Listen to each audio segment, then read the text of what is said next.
the company Gearbox, right, boys and girls, which of course Take-Two Interactive is involved with all of that.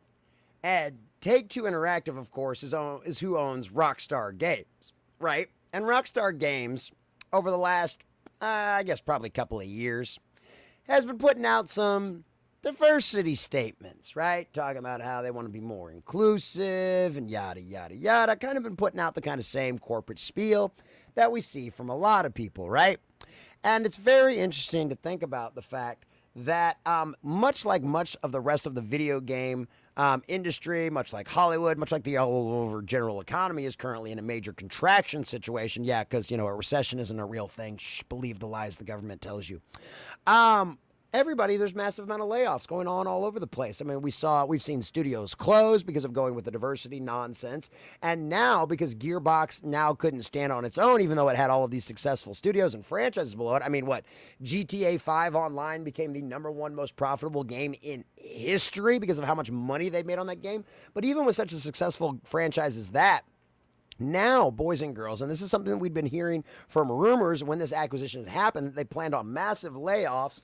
And they planned on layoffs and they're planning on canceling a bunch of projects. Well, now we officially have confirmation of that, ladies and gentlemen, because at the end of the day, when you decide to put out a bunch of diversity for diversity's sake kind of nonsense, no matter how many actual successful AAA games you have, that one game cannot carry the water for your entire company, especially when the rest of it is falling down miserably and abysmally failing.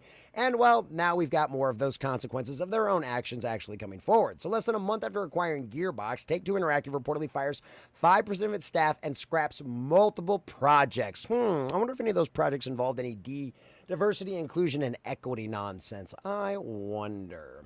A report details that Take-Two Interactive, the company that owns Rockstar Games, 2K, Zynga, and Private Division, plans to fire 5% of its staff and scrap multiple projects. This report comes from Cecilia Danonosia at Bloomberg. Danonosia writes, Take-Two Interactive Software's company, Inc., Incorporated, the company behind the Grand Theft Auto video games, plans to fire 5% of its workforce and drop several projects as part of a cost savings drive. She notes the company plans to cut costs by around $200 million. $140 million is being cut by the scrapping of numerous projects, while $35 million will be done by firing its workforce. So literally, the majority of this is just scrapping projects. $140 million that they're just going to go, you know what? Screw it. It's better just to take the loss, cancel all this nonsense, because we're going to end up spending more by the end, and it's not going to end up being worth our time. These games are going to be in flops. They're going to end up being disastrous dumpster fires. I wonder if it could have anything to do with the Borderlands stuff. Although they did say that they're working on a new Borderlands game, but boy, isn't that a franchise that got taken over by diversity, inclusion, and equity, and that did not pan out very well at all. Now, did it? This move to scrap numerous projects and fires at workforce comes less than a month after company purchased Gearbox Entertainment from Embracer Group Take-Two for $460 million. Take-Two chairman and CEO Strauss Zelnick said at the time, our acquisition of Gearbox is an exciting moment for Take-Two and will strengthen our industry-leading creative talent portfolio, yada, yada, yada. The combination enhances financial profile of existing projects, yada, yada, yada. A lot of corporate speak. 2K president Amos said, with nearly 20 years of history working together, Gearbox has played an integral role in our success. Unique, yada, yada, yada. Randy Pitchfords, nada, nada, nada. These cuts come less than 2 years after the company merged with Zynga in May. Zelnick said at the time, we are thrilled to complete our combination with Zynga. Apparently, these guys got a hell of a deal. They bought a bunch of companies because these people have been merging with people for a long time.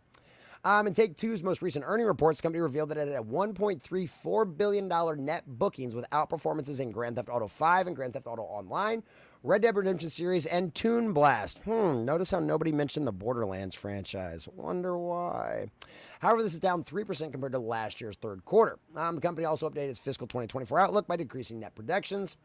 Touted its earnings. They still got a solid quarter, yada, yada, yada. More financial stuff, yada, yada, yada. Bunch of numbers, bunch of nonsense and saying that, yeah, they're kind of okay, but they're not really doing so well, which is why they got bought up by another company and why now they're cost cutting and burning through a bunch of projects. So I have no idea what these projects were, but I'd imagine considering the back history of Gearbox and everything else that Rocksteady and all the rest of these companies have been involved in, I'd imagine it's probably a good thing that these projects got canceled and they'll never see the light of day.